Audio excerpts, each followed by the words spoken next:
আমি সুদীপ্ত। আমি বিবাহিত হওয়া সত্ত্বেও একজন বার ডান্সারের সঙ্গে শারীরিক সম্পর্ক রেখেছিলাম। কারণ তার সঙ্গে আমার সম্পর্ক করতে ভীষণ ভালো লাগতো। আমি তার সঙ্গে ভীষণ মজা পেতাম। কারণ সে বার ডান্সার হলেও ভীষণ সুন্দরী ছিল দেখতে। এবং তার শারীরিক সৌন্দর্যের বিবরণ করতে বসলে আমি তার শারীরিক সৌন্দর্যের বিবরণ দিয়ে শেষ করতে পারবো না। তার বুকের মাঝখানে সেই কালো তিল আমাকে তার দিকে আকর্ষণ করত। আমার অর্ধেকটা সময় তো তার সঙ্গে কেটে যেত। ওই বার ডান্সারের নাম টিনা। ওই বার ডান্সার আমাকেও ভীষণ ভালোবাসতো। ওদিকে আমার বউও আমাকে ভীষণ ভালোবাসতো। আমার বউও দেখতে সুন্দরী। কিন্তু জানি না কেন আমি সেই বার ডান্সারের দিকেই আকর্ষিত হতাম। কিন্তু জীবনে অনেক বড় ভুল করেছিলাম নিজের বউকে ঠকিয়ে। আমার কাছে তো সব কিছু ছিল। কোনো কিছুর বা কোনো জিনিসের অভাব ছিল না। আমার হোলসেলের ব্যবসা ছিল। আমি একজন অনেক বড় ব্যবসায়িক ছিলাম। কিন্তু আমি নিজের হাতেই সবকিছু নষ্ট করে ফেলেছিলাম। একদিকে আমার বউ ও আরেকদিকে একজন বার ডান্সারের সঙ্গে আমি সম্পর্ক রেখেছিলাম। ওই বার ডান্সারের প্রেমে পড়ে আমি নিজের সবকিছু হারিয়ে ফেলেছিলাম। আমি বিবাহিত হওয়া সত্ত্বেও কিভাবে একজন বার ডান্সারের প্রেমে পড়েছিলাম সেটা আপনারা এই গল্পের মাধ্যমে জানতে পারবেন। তাই অনুরোধ রইল গল্পটি শুরু থেকে শেষ পর্যন্ত শোনার।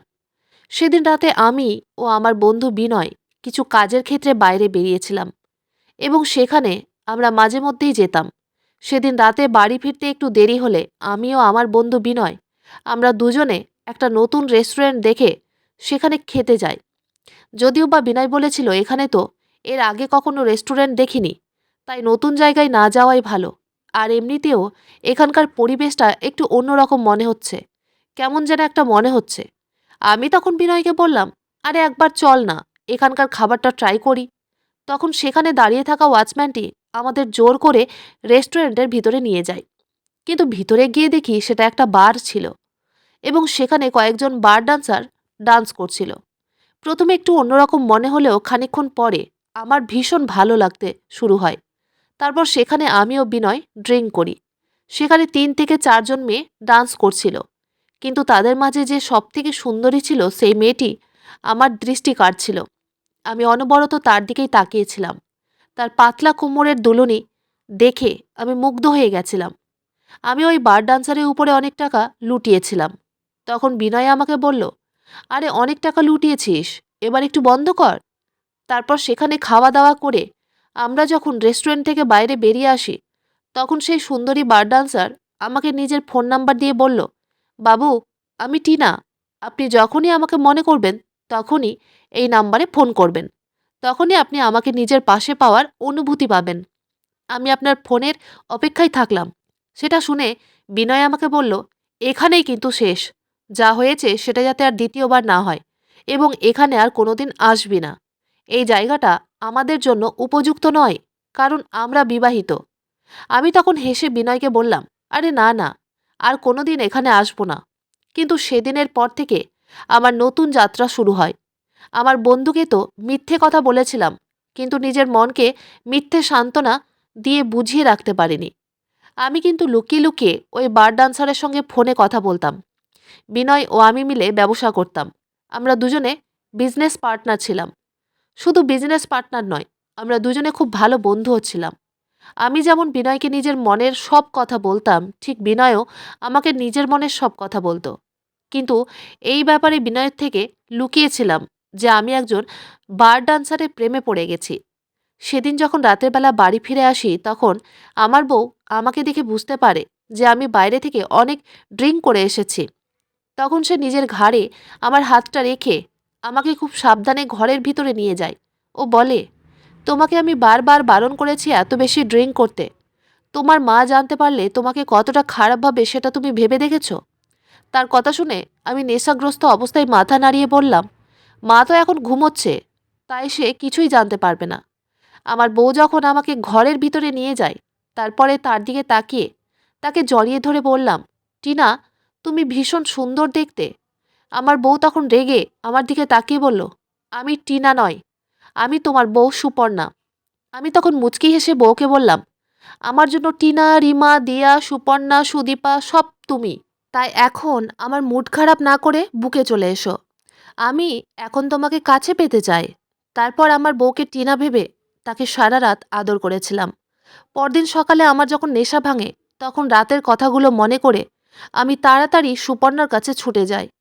তার কাছে গিয়ে বুঝতে পারি যে সে আমার উপরে ভীষণ রাগ করেছিল। আমি তার কাছে ক্ষমা চেয়ে বললাম, সুপর্ণা, আমায় ক্ষমা করে দাও। কাল রাতে আমি অনেক বেশি ড্রিঙ্ক করেছিলাম। আমার কথা শেষ হওয়ার আগেই সুপর্ণা রেগে আমায় বলল, টিনাকে, কাল রাতে তুমি টিনা নামের একটি মেয়ের কথা বলছিলে। দেখো, তুমি আর যাই করো না কেন, মনে রাখবে, তুমি যদি আমাকে চিট করো, তাহলে আমি কিন্তু কোনো কিছু না ভেবেই এই বাড়ি ছেড়ে তোমার জীবন থেকে চলে যাব। শুধু তাই নয়, তুমি ড্রিঙ্ক করা বন্ধ করো। আমার কিন্তু এইসব একদম পছন্দ নয়। আমি তখনও আমার বউকে সত্যি কথা বলতে পারিনি। আমার মধ্যে সত্যি কথা বলার সাহস ছিল না। কারণ আমি আমার বউকে অনেক ভালোবাসতাম। আমি তাকেও হারাতে চাইনি। আমার বউয়ের কথা শুনে ভেবেছিলাম আমি আর ভুল পথে যাব না। ভেবেছিলাম টিনার নাম্বার ব্লক করে দিব এবং তার সঙ্গে আর কোনোদিন দেখা করব না। তারপর সেদিন যখন আমি নিজের কাজে বেরিয়ে পড়ি, তখন টিনা আমাকে ফোন করে। আমি তার ফোন রিসিভ না করেই কেটে দিই। তার ফোন কেটে দেওয়ার আধ ঘন্টা পরে সে আবার আমাকে ফোন করে। আমি তখন বাধ্য হয়ে টিনার ফোন রিসিভ করি এবং ফোন রিসিভ করে বলি, টিনা, তুমি আমাকে আর কখনো ফোন করবে না। টিনা তখন বলল, বাবু, আমি কি আপনার সঙ্গে কোনো অন্যায় করেছি? আপনি কেন আমার উপরে রাগ করে আছেন? আমি তখন টিনাকে বললাম, আমি তোমার উপরে রাগ করিনি। তখন টিনা বলল, তাহলে আজকে আপনি আমার সঙ্গে দেখা করতে আসবেন। আমি আপনার অপেক্ষায় থাকব। আমি তখন টিনাকে বললাম, আমি প্রত্যেক দিন তোমার কাছে যেতে পারবো না, আমার আরও অনেক কাজ থাকে। তখন টিনা বলল, বাবু, আপনি যদি না আসেন তাহলে আমি কেঁদে কেটে নিজের চেহারা খারাপ করে নিব। আমি আপনার অপেক্ষায় থাকলাম। আমি টিনার মিষ্টি কথায় গলে গেছিলাম। তারপর সন্ধেবেলায় নিজের কাজকর্ম সেরে আবার ওই বারে গেছিলাম টিনার ডান্স দেখতে। সেখানে গিয়ে টিনার ডান্স দেখার পরে আমি যখন তাকে টাকা দিই, তখন টিনা অনেক ভালোবেসে আমার ঘাড়ে হাত রেখে টাকাটা আমার পকেটে ভরে দিয়ে বলল, বাবু, আজ আমি আপনার কাছে কোনো টাকা নিব না। আজ আমি ফ্রিতে আমার নাচ দেখাবো। তারপর সেখানে আমি অনেক বেশি ড্রিঙ্ক করে ফেলি। তারপর অনেক রাত হয়ে গেলে আমি যখন বাড়ি ফেরার প্রস্তুতি নিই, তখন টিনা বলল, বাবু, আপনি কি আমাকে আমার বাড়িতে ছেড়ে দিবেন? আমি তখন টিনাকে বললাম, হ্যাঁ, অবশ্যই, তুমি আমার গাড়িতে বসে পড়ো, আমি তোমাকে তোমার বাড়িতে ছেড়ে দিব। তারপর আমিও টিনা গাড়িতে বসে পড়ি।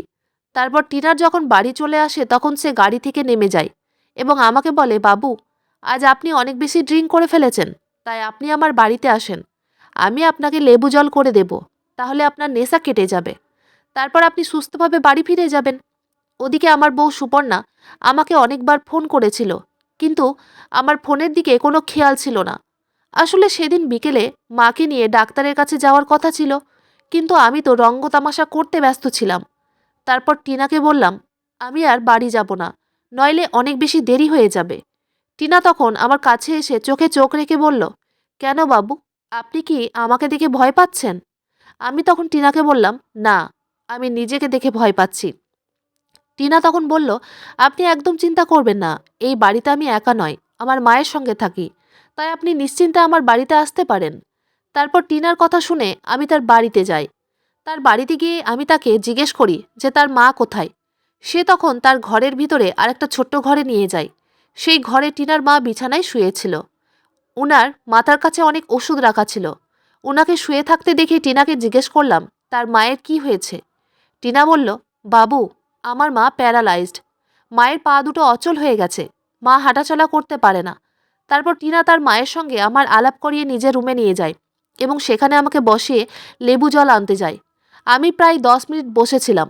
10 মিনিট পরে টিনা নাইট ড্রেস পরে আমার জন্য এক গ্লাস লেবু জল নিয়ে আসে। তখন টিনা নিজের মনের কথাগুলো বলে যে সে বাধ্য হয়ে এই কাজ করছে, কারণ তার কাছে আর কোনো উপায় নেই। আমি তখন টিনাকে বললাম, তুমি কোনো জব করতে পারতে। টিনা বলল, আমি যদি পড়াশোনা করতাম তাহলে নিশ্চয়ই জব করতাম। তারপর সে যখন নিজের কষ্টের কথাগুলো বলে কাঁদতে শুরু করে, টিনার কান্না দেখে তাকে সহানুভূতি দিতে আমি তাকে জড়িয়ে ধরে আগলে নিই এবং আমি যখন তাকে জড়িয়ে ধরি তখন আমরা দুজনে নিজেদের উত্তেজনা ধরে রাখতে না পেরে একে অপরকে আদর করি। ওই সময় আমি সব কিছু ভুলে গিয়ে টিনাকে আদর করতে ব্যস্ত হয়ে পড়েছিলাম। ভুলে গেছিলাম যে আমি কারো বাবা, কারো জীবনসঙ্গী। সেদিন সারা রাত টিনার সঙ্গে ছিলাম, তার সঙ্গে শারীরিক সম্পর্কে লিপ্ত ছিলাম। ওদিকে আমার ব্যবহার দেখে সুপর্ণা বুঝতে পেরেছিল যে আমি কিছু গন্ডগোল করছি, কারণ এর আগে আমি তাকে কখনো অ্যাভয়েড করিনি। সেদিনের পর থেকে আমি অর্ধেক সময় টিনার সঙ্গেই কাটাতাম। এমনকি আমি নিজের ব্যবসার ক্ষেত্রেও গাফিলতি করতে শুরু করেছিলাম। আমি টিনার ভালোবাসায় উন্মত্ত হয়ে পড়েছিলাম।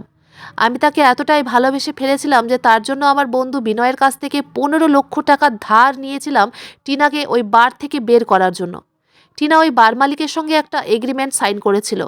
ওই এগ্রিমেন্টে লেখা ছিল, কোনো বার ডান্সার চুক্তির আগে কাজ ছাড়লে তাকে 15 লক্ষ টাকা নগদ দিতে হবে। আমি কোনো কিছু না ভেবে টিনার উপরে বিশ্বাস করে নিজের পরিবারের লোকজনদের ঠকিয়ে অনেক বড় ভুল করেছিলাম। ওদিকে আমার বন্ধু যখন জিজ্ঞেস করেছিল যে হঠাৎ করে আমি 15 লক্ষ টাকা কি করব, আমি তখন আমার বন্ধুকে মিথ্যে কথা বলেছিলাম। এবং আমি যখন আমার বন্ধুর কাছ থেকে 15 লক্ষ টাকা ধার নিয়েছিলাম, তখন সে বুঝে গেছিল যে আমি নিশ্চয়ই তার কাছ থেকে কিছু একটা লুকোচ্ছি। এবং আমার বন্ধু সন্দেহ করেছিল যে আমি নিশ্চয়ই ওই বার ডান্সারের সঙ্গে সম্পর্ক রেখেছি। তারপর আমার বন্ধু আমার বউকে ফোন করে সব কিছু বলেছিল, যেটার ব্যাপারে কিন্তু আমি কিছুই জানতাম না। টিনার সঙ্গে সম্পর্ক শুরু হওয়ার পরে আমি নিজের পরিবারকে সময় দেওয়া বন্ধ করে দিয়েছিলাম। ভেবেছিলাম বাইরে বাইরে টিনার সঙ্গে সম্পর্ক রাখবো এবং আমার বউ এটার ব্যাপারে কিছুই জানতে পারবে না। ওদিকে আমি বাড়ি দেরি করে ফিরলে আমার বউ হাজারো প্রশ্ন করত, আর আমি তাকে প্রত্যেকবার মিথ্যে অজুহাত দিতাম। ওদিকে টিনাকে যাতে আর বারে কাজ করতে না হয় সেটার জন্য আমি কোনো কিছু না ভেবেই 15 লক্ষ টাকার জোগাড় করেছিলাম। শুধু তাই নয়, এর আগেও আমি টিনাকে অনেক টাকা দিয়েছিলাম। তার সৌন্দর্য দেখে আমি নিজের ভালোবাসার মানুষদের ঠকিয়েছিলাম। তারপর সেদিন রাতে যখন আমি টিনাকে নিয়ে বারে যাই সব কিছু মিটমাট করার জন্য, তখন টিনা খুব খুশি ছিল এটা ভেবে যে তাকে আর বারে কাজ করতে হবে না। এবং তার চাইতেও বেশি খুশি আমি ছিলাম। ভেবেছিলাম বাইরে বাইরে টিনার সঙ্গে নিজের সম্পর্ক ঠিক রাখবো এবং এই ব্যাপারে কাউকে জানতে দেব না। কিন্তু আমি ভুলে গেছিলাম যে সত্যিটা কখনো লুকিয়ে থাকে না। সত্যি কথা একদিন না একদিন সবার সামনে চলেই আসে। আমার কাছে সব কিছু ছিল, সুন্দর পরিবার, আদরের বউ, টাকা পয়সা, বড় গাড়ি, বাড়ি, সবার ভালোবাসা। কিন্তু এই সব কিছু আমি নিজের হাতে নষ্ট করে ফেলেছিলাম একটা বার ডান্সারের মিথ্যে প্রেমের ফাঁদে পড়ে। ওদিকে আমি বারের মালিককে নগদ 15 লক্ষ টাকা দিয়ে ফেলেছিলাম এবং ভেবেছিলাম সেদিনের পর থেকে টিনাকে আর বারে কাজ করতে হবে না। তার পরের দিন সকালে আমার বউয়ের সঙ্গে ছেলেকে নিয়ে মন্দিরে গেছিলাম পুজো দিতে। আমার ছেলে ও বউ খুব খুশি ছিল। আমার বউ অনেক দিন থেকে আবদার করছিল যে সে আমার সঙ্গে মন্দিরে গিয়ে পুজো দিবে। তাই আমি তার ইচ্ছেটা পূরণ করার জন্য সেদিন তার সঙ্গে মন্দিরে গেছিলাম।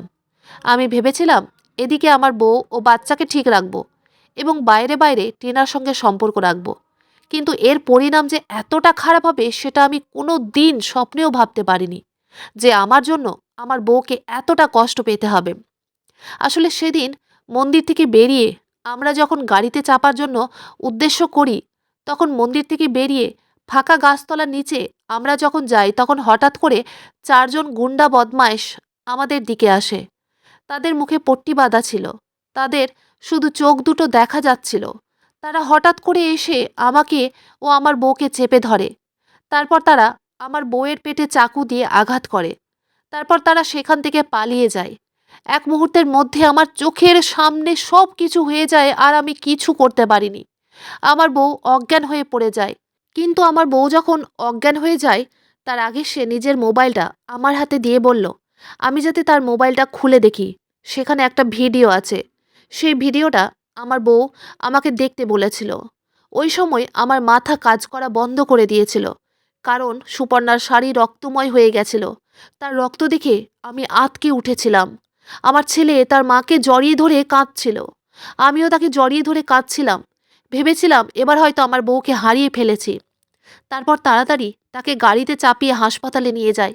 হাসপাতালে তৎক্ষণাৎ তাকে এমার্জেন্সিতে নিয়ে যায়। 1 ঘন্টা পরে যখন ডাক্তার এমার্জেন্সি থেকে বেরিয়ে আসে, তখন বলে আমার বউয়ের অবস্থা নাকি খুব ক্রিটিক্যাল। তার শরীরে রক্ত বেরিয়ে যাওয়ার কারণে তার শরীরে রক্ত লাগবে। এক মুহূর্তের মধ্যেই আমার জীবনের সব কিছু পাল্টে গেছিল। আমার বউ যখন হাসপাতালে ভর্তি ছিল, তখন তাকে হারানোর ভয় আমার মনে বসেছিল। তখন আমি বুঝতে পেরেছিলাম যে আমার বউ আমার জন্য কতটা গুরুত্বপূর্ণ। কিন্তু হঠাৎ করে কে বা কারা আমার বউয়ের উপরে আক্রমণ করেছিল সেটা আমি বুঝতে পারছিলাম না। কেন তারা আমার বউকে মারার চেষ্টা করেছিল, এই প্রশ্নটাই আমার মাথায় বারবার ঘুরপাক খাচ্ছিল। ওই সময় মনে পড়ে আমার বউ বলেছিল যে মোবাইলটা দেখতে। সে যখন অজ্ঞান হয়ে যায় তার আগে সে তার মোবাইলটা আমাকে দেখতে বলেছিল। তারপর আমি যখন তাড়াতাড়ি সুপর্ণার মোবাইল খুলে দেখি, তখন আমার পায়ের তলা থেকে মাটি সরে যায় এবং ওই ভিডিওটা দেখে আমার বিশ্বাস হয় যে সুপর্ণা তো আমার ব্যাপারে সব কিছুই জানতো। আসলে আমি যখন সুপর্ণার মোবাইলে ভিডিওটি খুলে দেখি, তখন দেখি ওই বারের ভিতরে টিনা, তার মা ও বারের মালিক তারা একসঙ্গে বসে গল্প করছিল। কিন্তু টিনার মা তো প্যারালাইজ ছিল, টিনার মায়ের তো দুটো পা অচল ছিল, সে তো হাঁটতে পারতো না, তাহলে সে এই বারে কি করে এলো? তার মানে টিনা আমাকে সবকিছু মিথ্যে কথা বলেছিল, সে আমাকে ঠকাচ্ছিল। শুধু তাই নয়, ওই ভিডিওতে টিনা নিজের মুখে সবকিছু বলেছিল, যেটা শুনে আমি টিনার ব্যাপারে সব সত্যিটা জানতে পারি এবং তাদের সত্যিটা জেনে আমার মাথায় যেন আকাশ ভেঙে পড়ে। আসলে টিনা ওই বারের মালিকের মেয়ে। তারা লাইসেন্স ছাড়া ওই বারটা গুপ্তভাবে চালাচ্ছিল এবং আমার কাছ থেকে মোটা টাকা আদায় করার জন্য টিনা আমার সঙ্গে ভালোবাসার নাটক করেছিল। তারা সবাই একসাথে মিলেছিল এবং তারা এইভাবেই ধনী ব্যক্তিদের বোকা বানিয়ে তাদের প্রেমের জালে ফাঁসিয়ে মোটা টাকা আদায় করত এবং আমার সঙ্গেও টিনা সেটাই করেছিল। আমাকে মিথ্যে প্রেমের ফাঁদে ফেলে আমার কাছ থেকে মোটা টাকা আদায় করেছিল। আমি তাকে বিশ্বাস করে ঠকেছিলাম। এটা আমার জীবনের অনেক বড় শিক্ষা। ওদিকে আমার বউ সব কিছু জানা সত্ত্বেও সে চুপচাপ ছিল। আমার ব্যাপারে সব কিছু জানার পরেও সুপর্ণা আমার সঙ্গে খারাপ ব্যবহার করেনি। আমার আর কোনো কিছুই বুঝতে বাকি ছিল না। ওদিকে আমি ডাক্তারকে বলেছিলাম যেভাবেই হোক না কেন আমার বউয়ের জীবন রক্ষা করতেই হবে। এর জন্য যত টাকা খরচ হবে আমি করব। তারপর অনেক চেষ্টার পরে সুপর্ণার প্রাণ বাঁচানো হয়। তারপর সুপর্ণা যখন সুস্থ হয়ে ওঠে তখন সে আমাকে সব কিছু বলে। আসলে আমার বন্ধু যখন সুপর্ণাকে বার ডান্সারের ব্যাপারে বলেছিল, তখন সুপর্ণা একদিন লুকিয়ে আমার পেছন করেছিল এবং সে নিজের চোখে দেখেছিল ওই বার ডান্সারের সঙ্গে আমার কথা বলতে। তারপর আমার চলে যাওয়ার পরে সুপর্ণা যখন লুকিয়ে ওই বারের ভিতরে প্রবেশ করে, তখন সে তাদের সব কথা ভিডিও রেকর্ডিং করেছিল এবং তারা যখন সুপর্ণাকে দেখে ফেলেছিল, তখন সুপর্ণা কোনো রকমভাবে তাড়াতাড়ি করে সেখান থেকে নিজের প্রাণ বাঁচিয়ে পালিয়ে আসে এবং সেই জন্যই সেদিন সুপর্ণার উপরে হামলা হয়েছিল। সুপর্ণা যেহেতু তাদের ব্যাপারে সব কিছু জেনে গেছিল, তাই তারা সুপর্ণাকে প্রাণে মেরে ফেলার চেষ্টা করেছিল। আমি নিজের ভুল বুঝতে পেরে সুপর্ণার কাছে ক্ষমা চেয়েছিলাম। সুপর্ণার জায়গায় অন্য কেউ থাকলে হয়তো আমাকে ক্ষমা করতো না। তারপর নিজের ভুল বুঝতে পেরে আমি ভীষণ লজ্জিত ছিলাম। ওদিকে টিনা ও তার পুরো টিমকে আমি পুলিশের হাতে দিয়েছিলাম। তারা এখন জেলে। আমার জন্য আমার বউয়ের আজ এই অবস্থা।